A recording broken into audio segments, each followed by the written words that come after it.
Seminario de Medicina de Precisión en el siglo XXI. Damos la bienvenida a quienes no nos habían acompañado ayer y, por supuesto, a nuestro grupo japonés que con tanto éxito ha estado presentando y a los ponentes de la sesión de este día. Vamos a comenzar con la presentación del doctor Kazuma Kiyotani. Él es líder del grupo en el Centro de Medicina de Precisión en Cáncer de la Fundación Japonesa de Investigación en Cáncer y va a hacer una presentación sobre la identificación de neoantígenos y de receptores específicos de células T con neoantígenos para la terapia inmunológica personalizada en el cáncer. Doctor Kiyotani, bienvenido.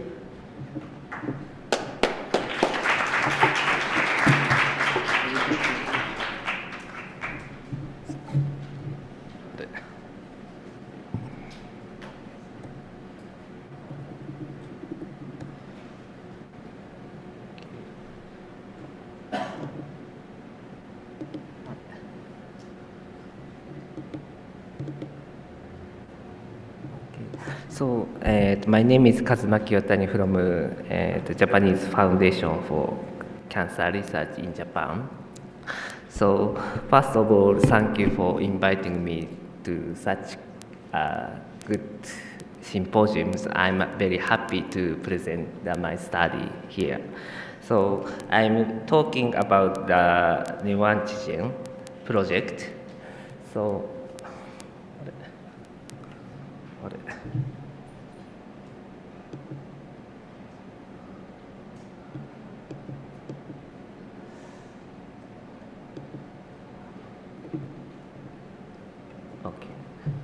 So first, I explain about cancer immunotherapy.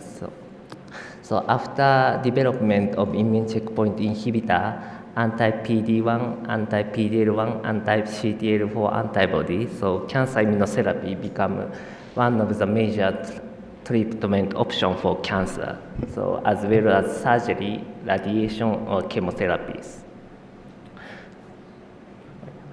And in addition to the immune checkpoint inhibitors, several types of immune therapy including small molecules or cancer vaccine or adoptive cell therapy, including CAR T cell and T cell receptor T cell and T cell infiltrating T cell, under development. So immune checkpoint inhibitors has yielded clinical benefit in many types of cancer. This is result of melanoma. So treated with nivolumab patients show that significantly good overall survival compared to the standard therapy, and in non-small cell lung cancer and kidney cancer and head and cancer. However, the immune checkpoint inhibitors are not effective for all cancer types, and also not all patients, and responsive rate is only 10 to 40%. So these immune checkpoint inhibitors do not kill cancer cells directly and inhibit the interaction between PD-L1 and PD-1, which is a suppressive signal for T cells, and result in the activation of T cell, and these activated T cell can kill the cancer cells. So the molecules or cells related to this step are considered as a predictive biomarker to response to immune checkpoint inhibitors. First one is PD-L1. In PD-L1 positive tumor, usually obtained a good response, observed a good response, but not in PD-L1 negative cell. But recently there are many controversial results. Even in PD-L1 negative cells and tumor, sometimes responded to the immune checkpoint inhibitors. So we need to identify more effective predictive biomarker. And next is tumor infiltrating lymphocyte. So usually the tumor responded well to immune checkpoint inhibitors, has the high CD8 tumor infiltrations, but not in progress tumors. And the next biomarker is mutation or neoantigen load. This figure is a summary of correlation between the objective response rate and the mutation burden in different cancer types. So as you can see, in general, the cancer type which has more mutation respond well to immune checkpoint inhibitors. And we also investigated related to T-cell receptor clonality as a biomarker to immune checkpoint inhibitors. So to do that, we developed the T-cell receptor sequence method using next-generation sequencers. In our method, we use the RNA extracted from tumor and blood sample, and first we synthesize the cDNA from RNA. During this step, we added the common 5' base adapter, as shown in blue color, to each cDNA molecules. And using the primer designed on this adapter and the constant region of T-cell receptor alpha and beta, so we can amplify all combination of BJ and BDJ of T-cell receptor alpha and beta. And finally, we add the barcode sequence and sequence on Illumina MySeq. And obtained data are analyzed using a software called T-Clip, which Dr. Rui Yamaguchi and Seiya Imoto mainly developed in collaboration with us. So using this software, we can analyze T-cell clone analysis. And then using this software, we analyzed the T-cell receptor beta repertoire in pre-treated and post-treated tumors from melanoma patients who were treated anti-PD-1 therapies. And each pie chart shows the T-cell receptor clone type frequency and pre and post for each individuals. So as you can see the upper panel, so in responder, several T-cell clones are enriched after treatment, which means increase the bigger color part increase compared to the pre-treated sample, but not found in the non-responders. And when we evaluate the T-cell receptor clonality by using T-cell receptor beta diversity index, so again, in responder, the several T-cell clones were clonally expanded in tumor in responders. And in this study, we also investigate novel biomarker to predict the responses to immune checkpoint inhibitors. And found the combination of PD-L1 and cytolytic molecule granzyme A and HLA expression clearly separated the responder and responder as shown in the right figures. So we emphasize the importance of HLA molecules in immune checkpoint inhibitors. So this is a result to support the importance of HLA in immune checkpoint inhibitor treatment, so published in Science in this year. So the authors analyzed the HLA type in the 2 cohorts of melanoma patients who are treated with immune checkpoint inhibitors, and they identified certain HLA type, HLA-A, B44 super types, including the several alleles, significantly better prognosis. related to the significantly better prognosis in both two cohorts. But not this association was observed in the TCGA melanoma sample, which did not treat it with immune checkpoint inhibitor. So anyway, I summarize the characteristic of tumor responding or non-responding to immune checkpoint inhibitor in this slide. So usually responding tumor is the right side, has higher T-cell infiltration, and they are oligoclonally expanded, and also high PD-L1 expression and high mutation burden, neoantigen burdens. And we called these tumors as hot or inflamed tumors. In contrast, the non-responding tumor called as cold or non-inflamed tumor. So in this cold tumor, the T cell itself is not infiltrated in tumor, so we need to consider to provide alternative treatment, including cancer vaccine therapy or adaptive T cell therapy to increase the active T cell into the tumor site. And interestingly, we also found the similar phenomenon even in not the patient who are treated in immune checkpoint inhibitor. So this is the exome analysis data of rectal cancer who are treated with neoadjuvant chemoradiotherapy.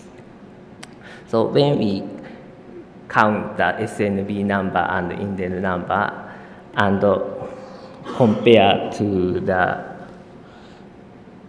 by the tumor regression grade, one is classified as resistant, and tumor regression grade 3 and 4 are classified as sensitive tumors.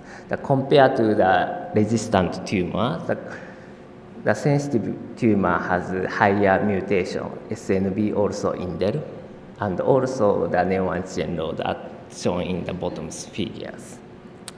So probably immune system are also involved in not only immune checkpoint inhibitor to the other cancer therapies. Anyway,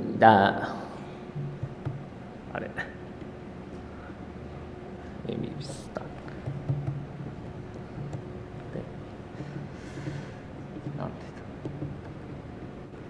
Maybe stop. I'm sorry.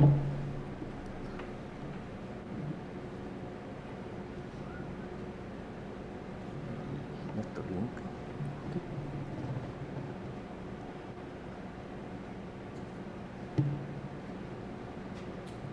Okay. Yeah, thank you. Sorry. And so to the cold tumor, so we need to apply that. We believe the adaptive therapy is effective for cold tumor. So this slide is summarize the brief scheme of adaptive T cell therapies. In adaptive T cell therapy, we can isolate T cells from patient blood or cancer tissues and induce and screen the tumor reactive T cell or T cell which can recognize specific neoantigens, and then expand tumor reactive T cell and infuse them back to the patient. Or once we can identify T cell receptor sequence of T cell reactive T cell, so we can generate T cell receptor engineered T cells and infuse back them to patient. So the advantage of T cell receptor engineered T cell is we can continuously provide the same T cell with T cell receptor. But to achieve that, we need to predict which neoantigen are good target for T cell and which T cell receptor can react to tumors. So we attempted to establish neoantigen prediction system from exome sequence and RNA-seq data, and we also attempted to establish screening system on neoantigen-specific T cell in vitro. So as I explained before, so T cell can recognize cancer-specific antigen which is presented on HLA molecule on cancer cell by T cell receptor which is expressing on the T cells. So to identify the neoantigen which is presented on HLA, so we need HLA genotype and we need the somatic mutation information. So first I tested the several exome-based HLA typing tools. So we need at least 4-digit information. So first we downloaded nearly 1,000 exome data from 1,000 Genome Project with reported HLA data by Sanger sequence.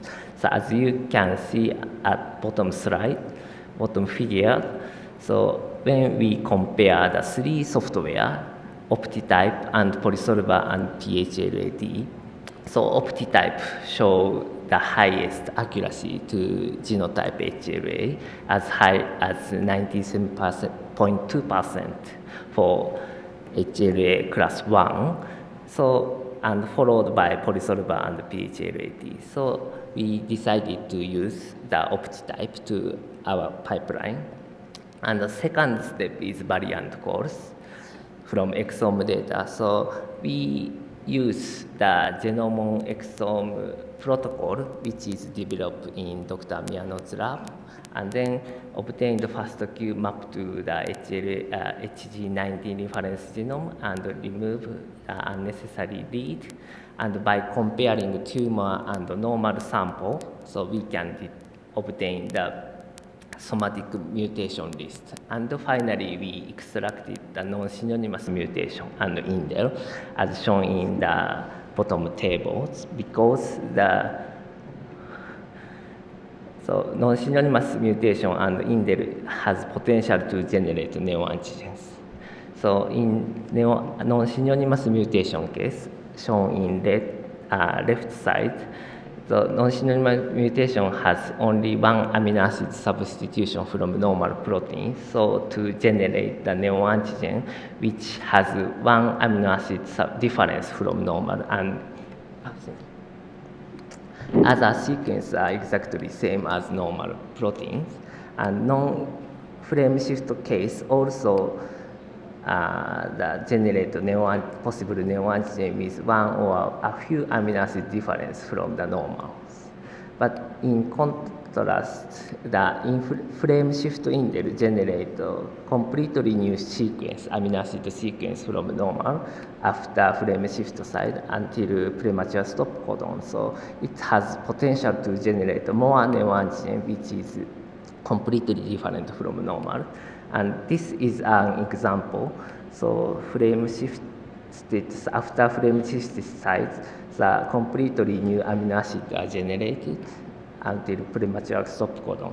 So also we need to carefully check the expression of mutant RNA in tumor site. So next step is to evaluate the expression of mutant RNA. So because even we detected the mutation in genomic DNA, so if that mutation are not expressed or only wild type are expressed, so we should exclude this mutation from the candidate. So to do that, I developed a software script to count the reference RNA expression and the mutant RNA expression separately at the mutation position. So like this, for example, first one expressed only mutant RNA, and the second one, although the expression level is low, but we can detect wild type RNA and mutant RNA. So for example, these two are both of wild type and mutant are not expressed, so we can filter out. And in this case, we can detect the mutation in genomic DNA, but all transcripts are wild type, so we should exclude this kind of candidate. And then final step is the prediction of binding of peptide to HLA molecules. So for each mutation, so we can generate the all possible 8-mer to 9-mer peptide like this, and then test the binding affinity using NetMHC or NetMHC band software. And then finally filter out the mutation IC50 is less than 500 peptide like this. So this is the summary of workflow, our neoantigen prediction pipeline. So using exome data, we can genotype HLA type and obtain the variant somatic mutation, and then filter the only expressed one, and then test the binding affinity to HLA, and we can generate this kind of list. So as I explained, so this part is easy, but it is still difficult to predict the T-cell receptor sequence corresponding to the neoantigen. So we also develop an in vitro rapid screening system for antigen-specific CTLs and T-cell receptors. So starting from the patient or healthy donor's blood, we can isolate PBMC and separate CD8 positive T cell and CD8 negative cells. And using CD8 negative cells, we can pulse by peptide to obtain the peptide pulse matured dendritic cells. And then co-culture with CD8 T cell for 10 days, so we can induce the CTL, neoantigen specific CTLs. So using peptide HLA dextromar with fluorescence, so we can detect the antigen-specific CTL like this, and we can sort by fax this population and then perform T-cell receptor sequence to identify the pair of T-cell receptor alpha and beta sequence. So first, we test this protocol using the esophageal cancer cell line T11. So we obtain the 312 possible somatic non-synonymous mutation of this cell line used from the cosmic database, and then test and then predict neoantigen candidate. And then using the RNA-seq data from CCLE, so we can narrow down the candidate, the only 33 expressed neoantigen candidate. And then finally, we selected 10 candidate peptides which showing the mutant IC50 less than 50 nanomolar. That is a strong binding peptide. And as a result, we succeeded to induce the neoantigen-specific CTL from healthy donor blood with HLA-A2402. Like this, the percentage is not so high, but usually we can detect this kind of signal, and fax sorting and perform T-cell receptor sequence, so we can identify one dominant T-cell receptor alpha and one dominant T-cell receptor beta sequence. And then we generate the T-cell receptor engineered T-cell using this information. So generated neoantigen-specific T-cell receptor engineered T-cell can specifically recognize mutated peptide, but not wild-type peptide. So when we perform the ELISpot assay, also this engineered T-cell recognize only mutated peptide.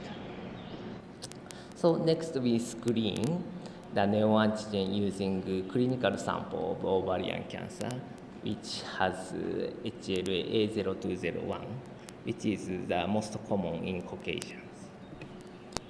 So, and as a result, we identify 4 neoantigen-specific CTLs and identify T-cell receptor alpha-beta pairs and generated engineered T-cells. And 2 of them detect the mutated peptide specifically, but not wild-type peptide in dextromar assay and also ELISpot assay. However, unexpectedly, 2 of them can correctly recognize the mutated peptide, but also recognize the wild-type peptide. And this one is supported by also the ELISpot assay. So anyway, we perform the cytotoxicity assay for specifically recognized mutated peptide. So So these T-cell receptor engineered T-cell show the cytotoxicity against the cancer cell line, which is overexpressing HLA-A02 and mutated proteins, but not wild-type proteins. But in this case, so when we add the exceeded amount of T cells, so a little bit cross-react against the wild type. So this is the summary of the peptide we can succeed to induce the neoantigen-specific CTLs. So these two are cross-reactive case, and until now, from crystal structure analysis, so there are two amino acids which is important to interact with HLA molecules called and HLA anchor position. So these two are closely interact the HLA molecule, and this side are face to the T cell receptors. So if we look at the position, so cross-react case are both in the mutation in anchor position, but the others are face to the T cell receptor side. So that is a reason, possible reason to cross-react to the wild type and mutant peptide. So these results indicate that neoantigens are not always specific, so we need to carefully select the good candidate. And this slide is the same slide as Dr. Nakamura presented yesterday. So we already confirmed that T-cell receptor engineered T-cell can work in vitro and in vivo. So summary, so we have developed a pipeline to predict neoantigen from exome and RNA-seq data, and we succeeded to induce 5 neoantigen-specific CTL and generate their engineered T cells. However, the generated neoantigen-specific T cell recognize cancer cell expressing a mutated peptide, but 2 of them cross-react corresponding to the wild type. So we need to improve our neoantigen prediction protocol for clinical application of neoantigen-based T-cell engineered T-cell therapies. So this is acknowledgement. So most of all the data presented here is done in the Nakamura lab in Chicago. So this picture was in 2016 when I was there, and this picture is current our team members. And I would like to thank all the collaborators, especially the medical doctor and Dr. Miyazuno's labs members. Thank you for attention.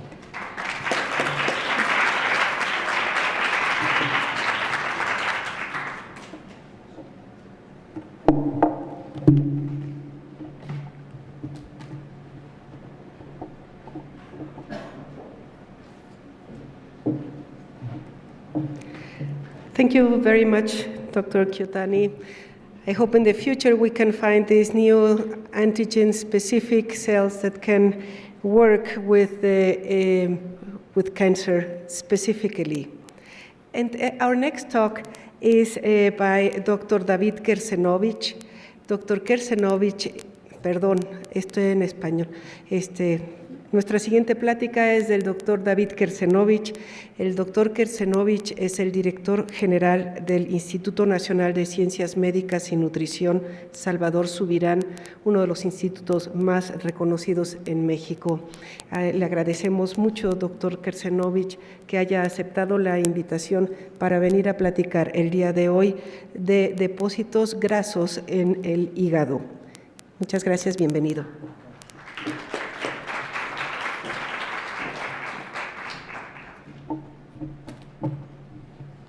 Quiero agradecer la invitación al doctor Adolfo Martínez Palomo y a Marta Espinosa por estar en este simposio de Medicina de Precisión. Voy a presentar la plática en inglés, así es que me disculpo con mis connacionales aquí. I'm going to be speaking about fat in the liver and you will hear a mixture of clinical and research data. Let me put in context what it means to have fatty liver disease. The etiology of chronic liver disease is diverse. We have viral agents, we have ethanol, we have toxic agents, we have metabolic, which includes fat, autoimmune, or hereditary factors. What is common to all of these etiologies is that if they progress, they can produce chronic liver disease, and then they can progress to fibrosis, they can go to compensated cirrhosis, and in the later stages of the disease, they can go to decompensated liver cirrhosis. In the pathogenesis of all this root of disease, we have chronic liver disease, we have an inflammatory response, we have a process of fibrogenesis, and then the liver reacts with two main features. One is hepatic fibrosis, and the other one is fatty deposition. We are interested in this process because at the end of all this progression of the disease, we have liver cirrhosis. And liver cirrhosis is an important epidemiological factor in our country. If we look to mortality, it's the 5th cause of mortality in Mexico. If we look to years of potential life lost, it's the 4th. And in the years lost to disability is the 4th cause. So epidemiologically, it's very important to try to understand why do we have such a high frequency of chronic liver disease in our population. If we look to the etiological factors, we can see that approximately 39% of the times it is caused by alcohol, and I will speak in the second part of my talk about alcohol, hepatitis C, hepatitis B, and then we have fatty liver. And we do not have enough epidemiological data to know what amount of chronic liver disease is due mainly to fat as a single factor. We can diagnose fat in the liver two ways. We can diagnose by ultrasound, a simple ultrasound made to every one of us. We can see the content of fat. And then in the case we want to know exactly how fat plays a role, we need to do a liver biopsy in case of experimental diseases. And I will show you some results in a few moments. Now, fat is traditionally associated to obesity, and it has a lot of significance. When we have obesity, we have a huge number of factors, immune or cancer differences. But we are interested in particular in the possibility of fat playing a role in the pathogenesis of liver cirrhosis.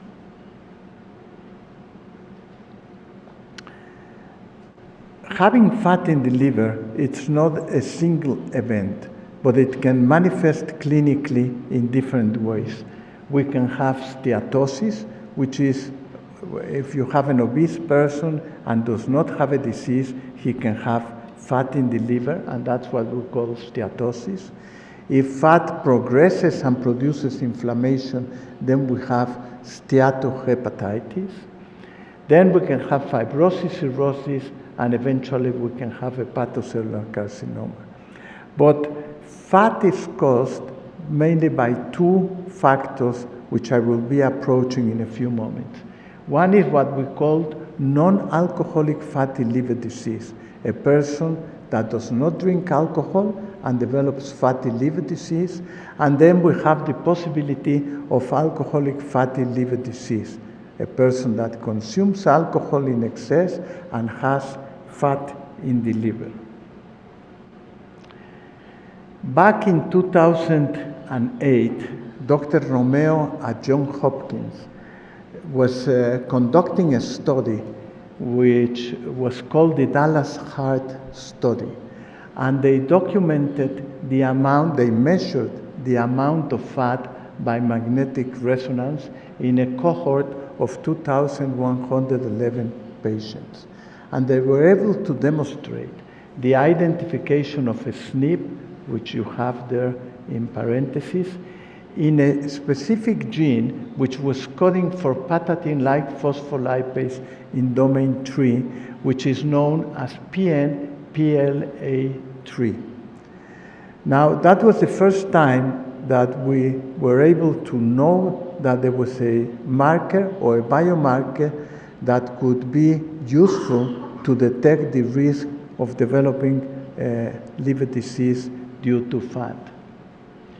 The association of this PNPL3 with hepatic steatosis was independent of obesity and diabetes mellitus in the study that Dr. Romeo conducted. And they found in particular an allele which is called M148 that they were able to demonstrate that was 7 times more frequent among the Hispanic population. This allele had a substitution of methionine, which is the M, instead of isoleucine. And at the same time, there were studies before showing that Hispanics had a higher frequency of chronic liver disease. So here we had the association of a higher frequency of chronic liver disease and a higher incidence of a risk allele M148. PNPLA3 is also known as adiponutrin, the number of the SNP, or the M148. And it has been shown that it has anabolic and catabolic activities on lipid metabolism, and it has a significant association to fatty liver content.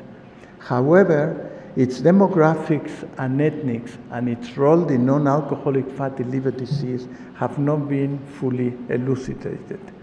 So we conducted a study, which I'm going to show you in a few moments, about the expression of PNL-PA3 polymorphism that could be the key for severe liver disease in non-alcoholic fatty liver disease in Hispanic populations. Here are some of the demographics of this study. I would like to mention that all of these patients had a liver biopsy, so we know the state in which they had the amount of fat. In total, we studied 211 patients, and the risk allele is the G, which is shown here, and which you can see here. You can also see in the demographics, I will highlight some of the important things which we consider in the demographics, that 89% of the population had the G risk allele. You can see the age of the population, but I would like to point your attention to a couple of factors. The sample had more females than males because it's also known that there is a higher frequency of fatty liver among females. And when we look to the fibrosis score, which you can see here, the fibrosis score, which was less here, it's more here, and this was highly significant. I will show you in a few moments a graph with the fibrosis score. Two other factors which were important also is that HDL was with a tendency to be lower among the people that had the risk allele, and also the insulin resistance HOMA was higher among this population. This is important factors to what I will be showing you in a couple of minutes. I would like to call your attention to the increased likelihood of having non-alcoholic steatohepatitis, and also to the increased risk of having fibrosis. And as you can see here, in those people that have the risk allele, we have 3.81 more times the risk of having non-alcoholic steatohepatitis in the population studied. And when we look to the fibrosis score, which is depicted in this table here, in the ones that have the risk allele, there was 2.32 times more risk of having fibrosis. So with this study, we can conclude that the documented polymorphisms of PNPLA3 in the substitution with the methionine in the Mexican study population has a frequency higher than the reported, which is 77% versus 59%, that favors hepatic steatosis in patients with the risk allele, even in those that were in younger ages. And PNPL3 predisposes to increased cardiovascular risk, giving lower levels of the HDL cholesterol and the increased probability of insulin resistance. So we have a biomarker which we think is interesting to study in the population. Now, having said that, let me go now to alcohol, which is the other group. These were non-alcoholic fatty liver disease, and I would like to show you the first study that we did when Dr. Romeo described the possibility of non-alcoholic fatty liver disease. We had a problem with alcoholic cirrhosis, so we conducted a study that was published several years ago as a variant of PNA-PLA3 associated with alcoholic liver disease, which I would like to show you in a few moments.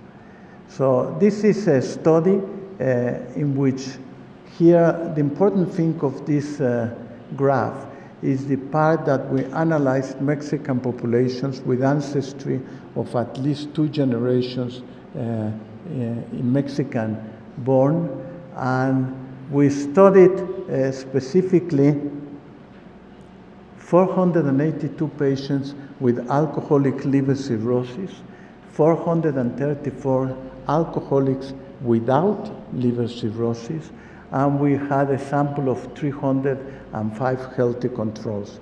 The healthy controls was more difficult to get into the sample. So we looked to these patients, and we analyzed 3 groups in particular to see the frequency of this allele. And again, the G is the risk allele, and we analyzed cirrhotic versus controls, cirrhotic versus alcoholics, and we analyzed alcoholics versus controls. The important thing is that when we look to cirrhotics versus controls, we had an odds ratio which was very significant in the population of the cirrhotics, and also when we look to alcoholics versus controls, there was a significant increase in the odds ratio among the association of the G allele and the presence of alcoholic fatty liver disease. Later on, 1 year after we described the effect of alcohol, a group in Germany conducted a very similar study, which I like to show you because they went even further to see the risk of developing liver disease if you had that allele. And this was a study done in the University of Bern in Switzerland. And again, they looked to the association of the PNPLA3 gene with alcoholic liver injury in Caucasians. And they referred to our study, and then they evaluated 2 independent German cohorts of alcoholic liver disease, and they looked to the genotype and allele frequency of this M148 isoleucine, and they looked to 1,043 alcoholics with or without liver alcohol injury, and they had a control population of 376 individuals. And they concluded that the risk of having to develop liver cirrhosis in those that carry the allele PNPLA3 was estimated at 26.6% increased risk if you carry the allele. So now let me go back to Mexico. And we knew that several hundred years ago because in the Toltec ancestry, they used to say that if you were born under the sign Ometochli II, you was going to be an alcoholic, and that was a risk factor. So they didn't know genetics, but they knew more than we knew. And later on, we go to science, and we know the human genetic variation as a risk to develop fatty liver disease or alcoholic liver disease in the populations. So we're conducting studies to see the metabolic way in which PNPLA3 works in order to try to understand, to intervene in patients that have the allele risk. Thank you very much.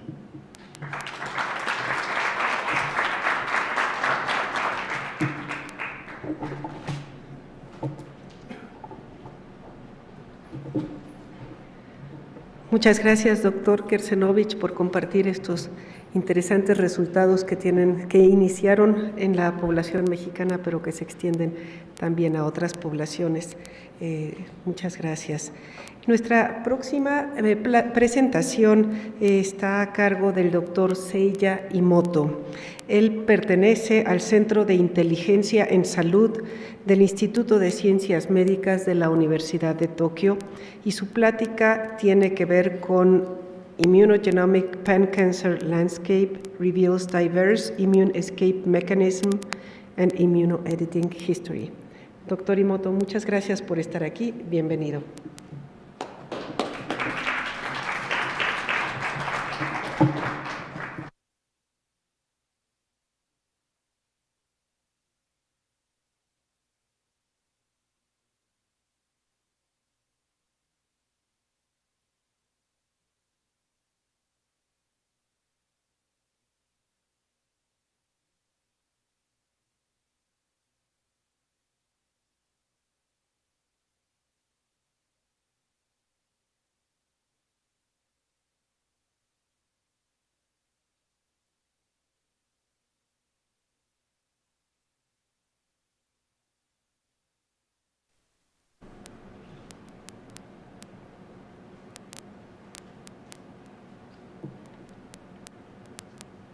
Hello, everyone.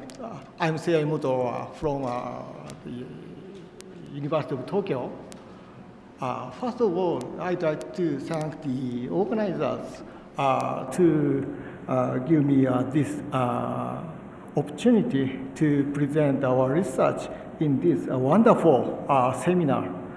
Thank you very much. Yeah, today I'd like to talk about data analysis research. It's related to cancer immunogenomic field. And we are involved in the international big project called the International Cancer Genome Consortium that was started from the 2008, 10 years ago. And in 2014, sub-project called pan-cancer analysis of whole genome was started, and collaboration with the Cancer Genome Atlas, that is a national project in USA, and we shared more than 8,000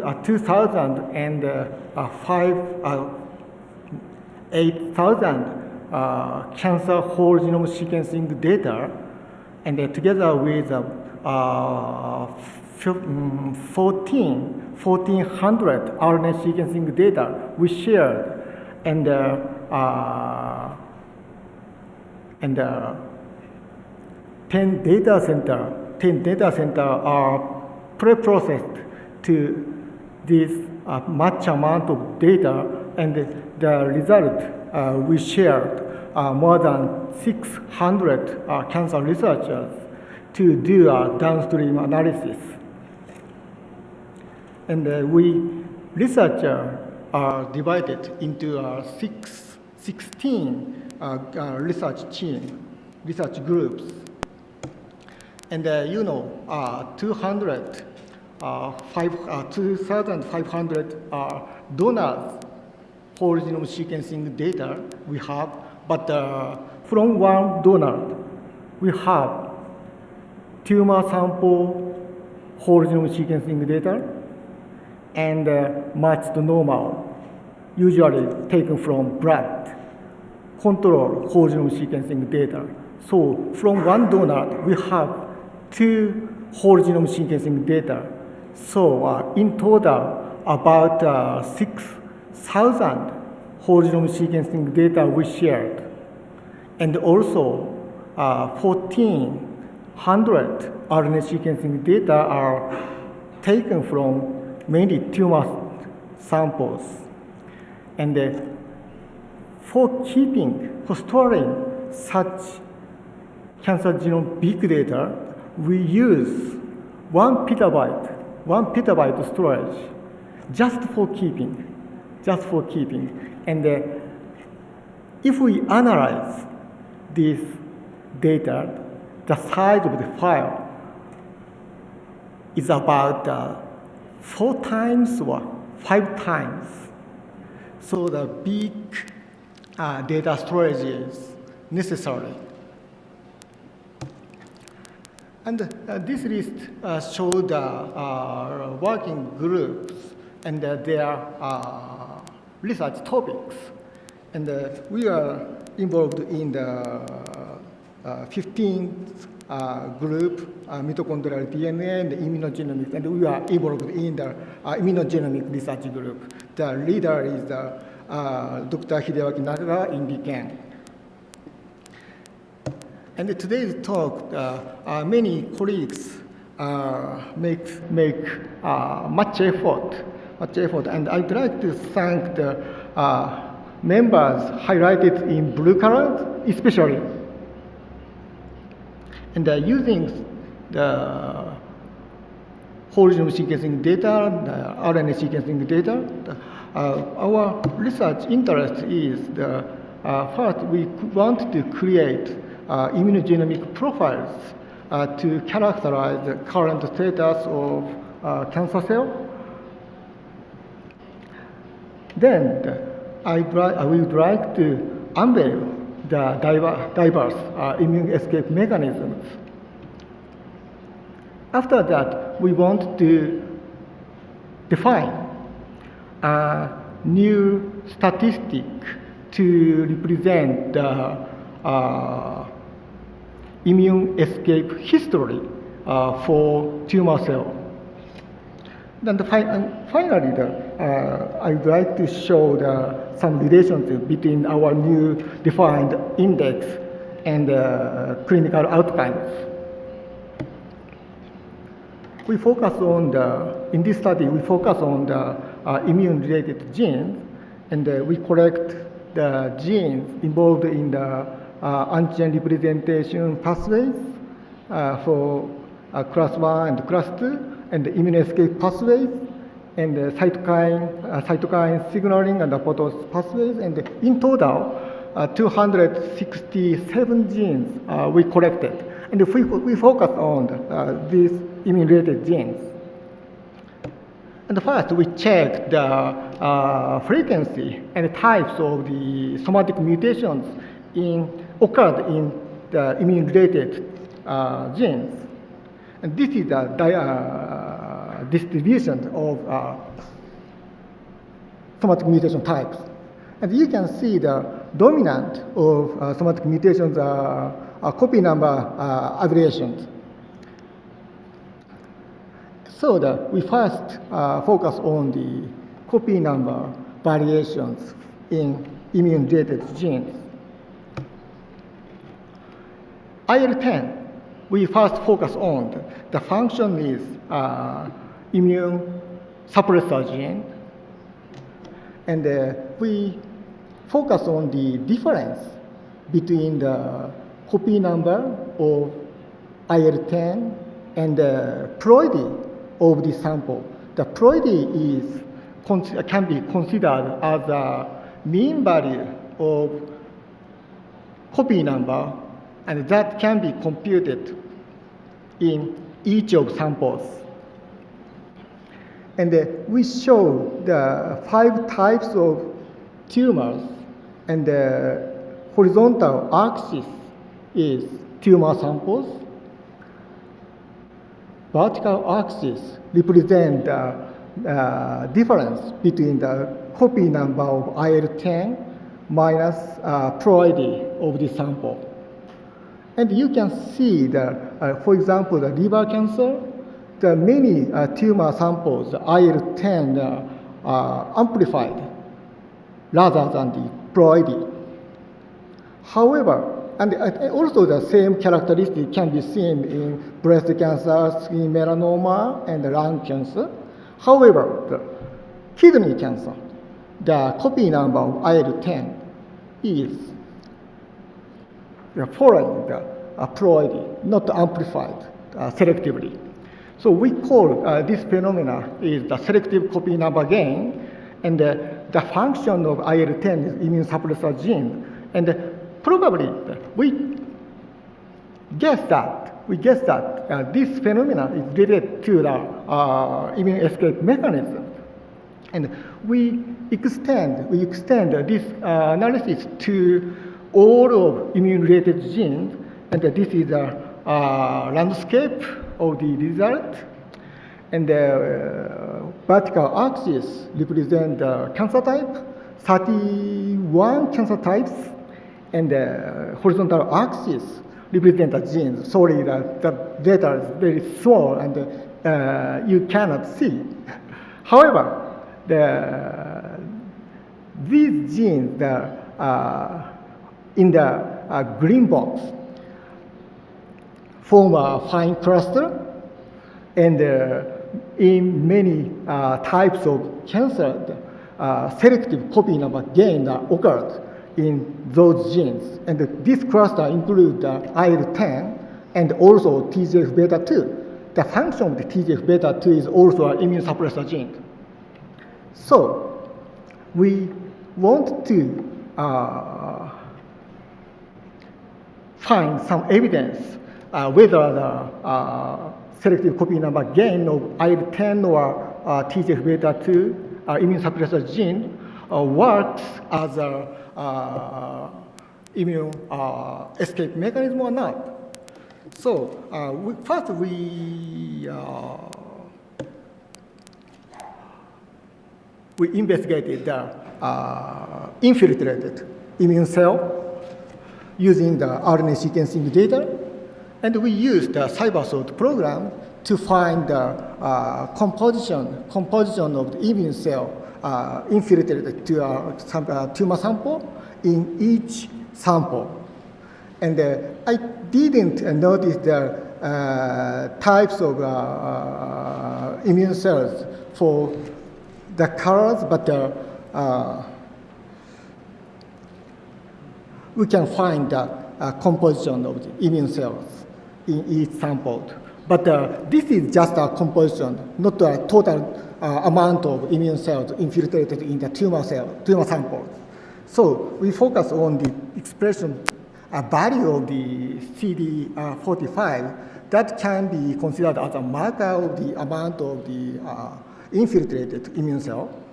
So we estimate the infiltrated immune cells activity using the expression of the CD45 and decompose into the each immune cell. Those activities are decompose into the each immune cell. And if we consider, if we focus on a pair of immune cell, we can have flow cytometry-like plot like this. In this example, we focus on the CD8 T cell and the M2 macrophage, and plot a circle indicate one sample, and for example, this sample, the activity of CD8 T cell are high, and also activity of the M2 macrophages are high. So we evaluate the function of the selective copy number gain of IL-10 and TGF-beta on this plot. And this is a result. We divided the sample into two groups. One is the selective copy number gain of TGF. This figure is the TGF-beta, and the TGF-beta occurred, marked as red. And the blue circle represents the sample without selective copy number gain of TGF-beta 2. And you can see that the red circle, the activity of T cell, CD8 T cell, are suppressed against the blue group. This means that the selective copy number gain, the sample occurred having the selective copy number gain of the TGF-beta 2, the activity of CD8 T cell decrease. This phenomena is observed in lung cancer, and also this grouping had the different overall survival like this. So the selective copy number gain is related to activity of CD8 T cell, and also correlated with the overall survival.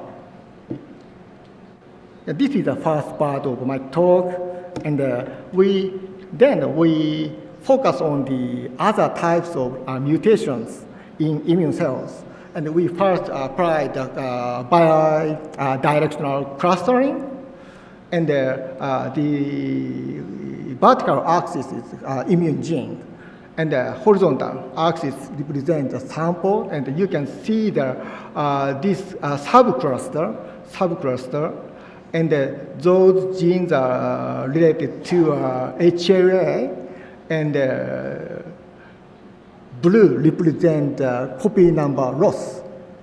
So in many samples, copy number loss or HLA gene, copy number loss occurred.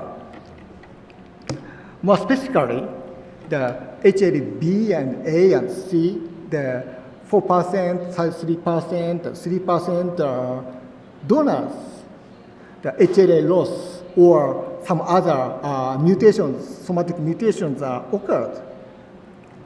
So not small amount, proportion of the donors, HLA mutations occur. So this kind of figure you looked at already in many times in this seminar, we want to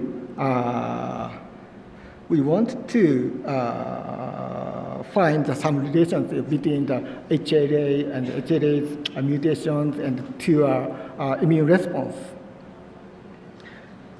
And the HLA types, Dr. Kiyotani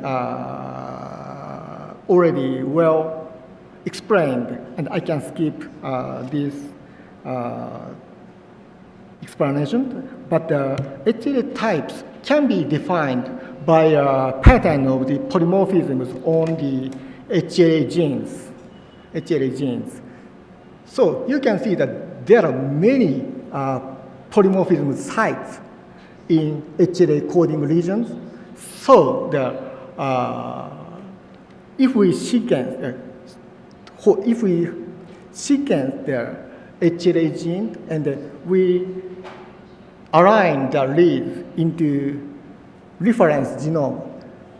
If the average coverage is 30x, however, in HLA gene, the coverage decreases, coverage due to the polymorphisms, and typically the average coverage is 30x, then the coverage in HLA genes is 20x or more or less.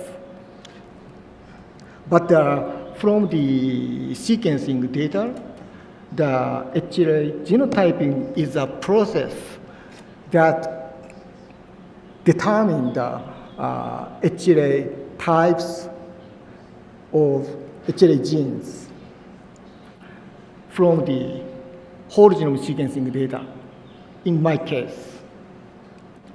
And we started this study in 2014, I remember, and at that time, Astrates was a brand new computational algorithm to perform HLA genotyping, but from exome sequencing data. But we applied Astrates to our whole genome sequencing data. The accuracy is less than 3%. Yeah, because the Astrates is based on the genome assembly-based method, and exome data, for exome data, it works well, as reported in their paper. However, the coverage of the whole genome sequencing is much less rather than the exome sequencing data, so that Astrates cannot work at all. So we developed new algorithms to perform the HLA genotyping from whole genome sequencing data. And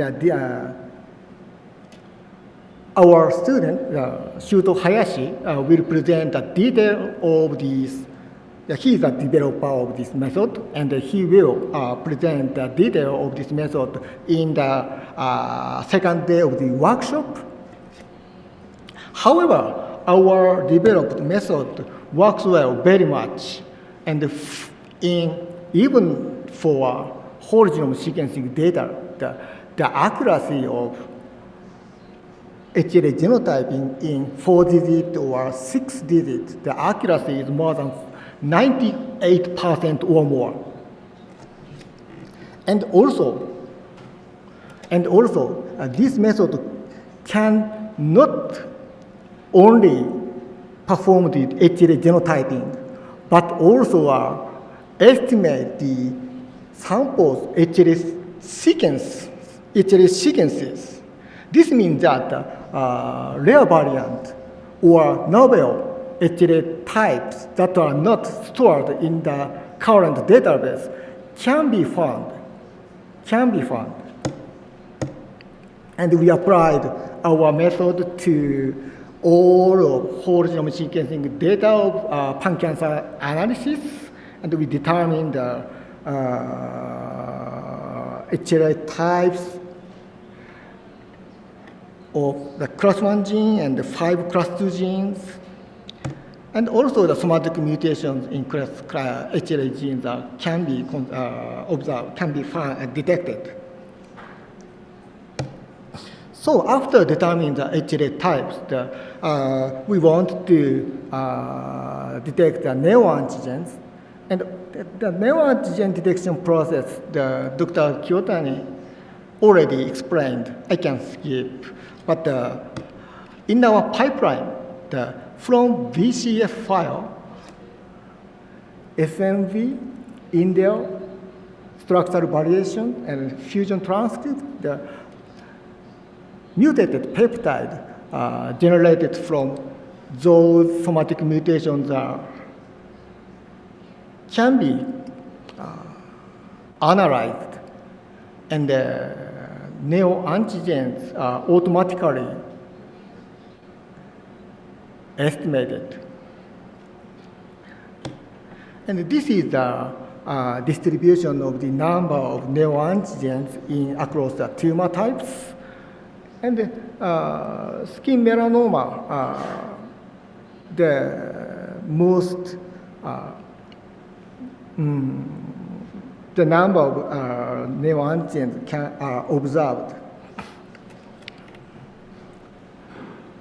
And I checked, I put the arrow in several points, and there are microsatellite instability samples. And those have the more number of neoantigens. However, even the microsatellite instability negative sample, some samples has more neoantigens. And using these neoantigens, we want to find the history of tumor-immune interactions in tumorigenesis. And this is an image picture, and inside of the box, the number of circles represent the accumulation degree of the somatic mutations. This is just an image. And this is the current figure of tumor sample. But the tumor tissue has some histories in tumorigenesis. From the founder mutations and getting mutations,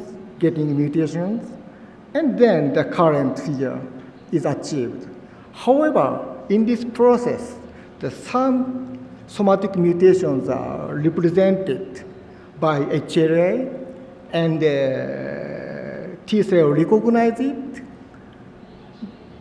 This clone is killed. In this case, the other somatic mutations are occurred, and this clone is killed. So, tumor tissue has history, like evolution. However, we don't have any information about the strength of the immune pressure and the fight between the immune cell and the tumor cell. We don't have any information. But we want to know that history. This is because the internal control we don't have for comparing to accumulation of the somatic mutations in exonic regions. However, we got an idea for control region. We focused on the pseudogene regions, and some pseudogene are transcribed, however, not translated. So the neoantigens in exome region and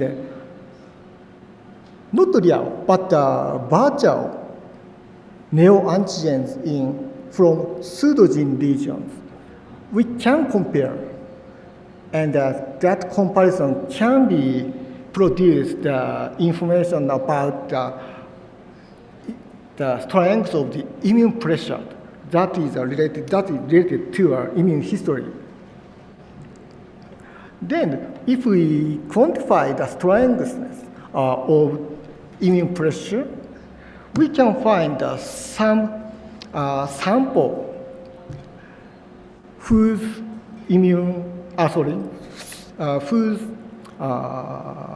tumor cells are immediately escaped from immune pressure by some microenvironmental effect, like this. So we can call such immune cell immune editing resistant tumor, and we compare the immune editing resistant tumor and not immune resistant tumor, and we can find which microenvironment help immune escape of tumor cells.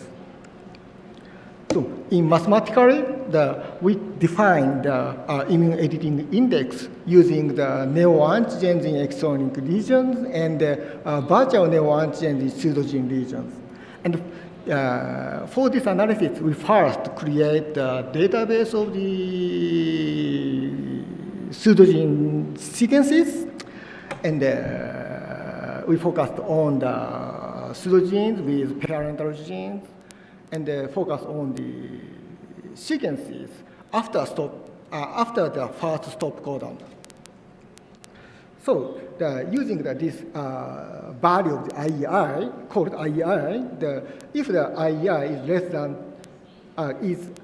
around 0, this means that the ratio of the neoantigens in exonic regions and pseudogene regions is similar. This means that the tumor samples immune editing resistant characteristics the immune tumor cells has. So we can compare the distributions of IEI across the tumor types. The y-axis represents the samples, and the x-axis represents the value of the IEI. So that you can see that the skin melanoma has the immune editing resistant tumor characteristic. And also by comparing with the immune editing resistant tumor and not immune resistant tumor in RNA sequencing data using the gene set enrichment analysis, and find the gene set or pathways that can contribute the immune editing resistant tumors.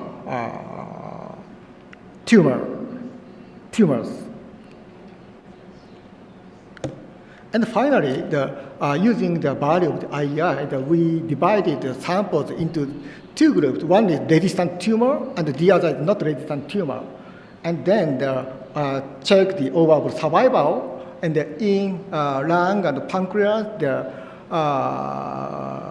value of the IEI is associated. The difference of the value of the IEI is associated with the related with the overall survival. And this is a conclusion. We derive the immune genomic profiles, the mutations, the HLA genotypes, the neoantigens, the immune microenvironmental landscape, including TCR. That I didn't mention about that, but today's last speaker, the Professor Yamaguchi, will present the detail of the TCR diversity. And we defined the IEI, newly defined the IEI, and showed the association between the IEI and the patient survival. This is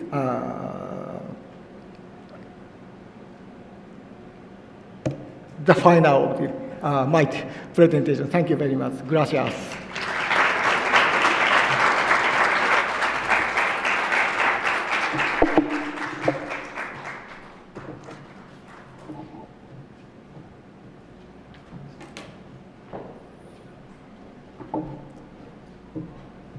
Muchas gracias, doctor Imoto, por esta presentación y tenemos ahora un breve receso de 15 minutos para tomar café. Los invito a encontrarnos nuevamente en este salón a las 11, démosle 11:15. Gracias.